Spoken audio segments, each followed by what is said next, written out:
এবার আসুন ৭ নং আয়াতে কি বলা হয়েছে? আর এরাম জাতিকে যারা সুউচ্চ স্তম্ভ বিশিষ্ট ছিল। ওয়া ইরামা যাতিল ইমাদ, আর এরাম জাতিকে যারা সুউচ্চ স্তম্ভ বিশিষ্ট ছিল। এই আয়াতের প্রত্যক্ষ অর্থ হলো ইরাম, যার অর্থ প্রাচীন এক জাতি, জাতিল ইমাদ, যার অর্থ খুঁটি স্তম্ভ উঁচু অট্টালিকার অধিকারী, অর্থাৎ স্তম্ভ নির্মাণে বিখ্যাত ইরাম নামের জাতি ছিল। এই আয়াতের পরোক্ষ অর্থ হলো এটি এমন এক জাতিকে ইঙ্গিত করছে যারা প্রচন্ড শক্তি, দম্ভ ও স্থাপত্যে উন্নত ছিল। তাদের স্থাপনা যেমন শক্তিশালী ছিল, তেমনি ছিল তাদের অত্যাচার। এই আয়াতটি আল্লাহর পক্ষ থেকে মনে করিয়ে দেয় যে কোন জাতির ক্ষমতা স্থায়ী নয়। তাই আল্লাহ এই আয়াত নাযিল করে ইতিহাস থেকে শিক্ষা নেওয়ার কথা বলল নবী মুহাম্মদের জাতিকে, ওয়া ইরামা যাতিল ইমাদ, আর ইরাম জাতিকে যারা সুউচ্চ স্তম্ভ বিশিষ্ট ছিল। বর্তমান প্রেক্ষাপট নিয়ে যদি আমরা কথা বলি, উন্নত প্রযুক্তি, অট্টালিকা, নগরায়ন এসবই মানব সভ্যতার শক্তি দেখায়, কিন্তু নৈতিকতা নষ্ট হলে যে কোনো শক্তি ধ্বংস হয়ে যেতে পারে।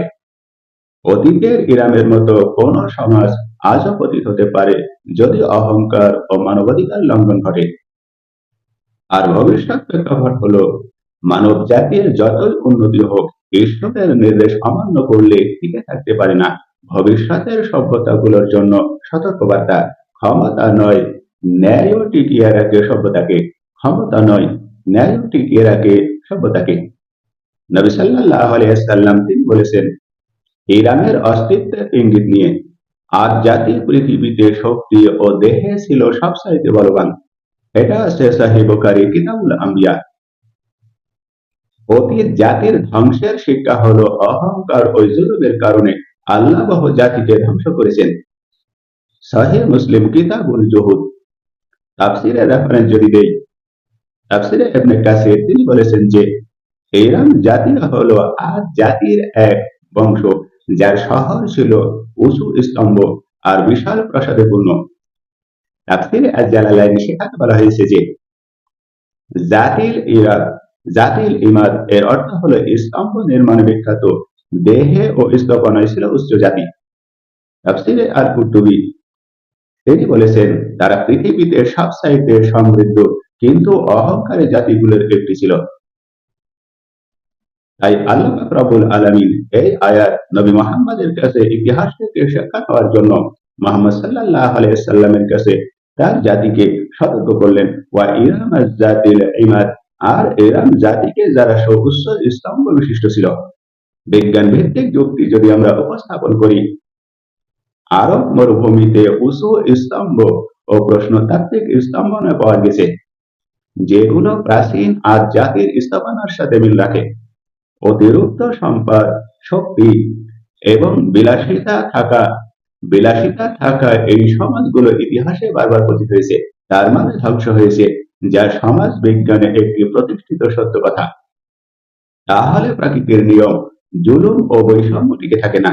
প্রাকৃতিক নিয়ম, জুলুম ও বৈষম্য টিকে থাকে না। সূরা আল ফজর ৭ নং আয়াতের সাদৃশ্য নিয়ে হিন্দু ধর্মগ্রন্থ বলছে, অহংকার শক্তিশালী সভ্যতার পতনের অপেক্ষা। এখানে বলা হয়েছে মহাভারত শান্তি অধ্যায় ৩২১, যেখানে বলা হয়েছে অহংকারী জাতিকে ধ্বংস করা হয়েছে। আরো বলা হয়েছে বৌদ্ধ ধর্মপদ শ্লোক ১৬২, সেখানে বলা হয়েছে যে অধর্ম ও অহংকার দ্বারা নিজেই নিজের ধ্বংস ডেকে নিয়ে আসে।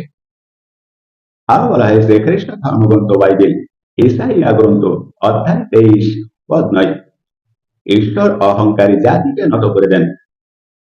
তাহলে এই ধর্মগুলো একথাই বলছে, ইরাম জাতির পতনের কুরআনিক বিবরণকে শক্তিশালী সাদৃশ্য দেয়। শক্তিশালী সাদৃশ্য মূল সারাংশ হলো ইরাম জাতি ছিল শক্তিশালী ও স্থাপত্য শিল্পে উন্নত। তারা দম্ভ, অত্যাচার ও ঈশ্বর অমান্য করার কারণে ধ্বংস হয়ে যায়।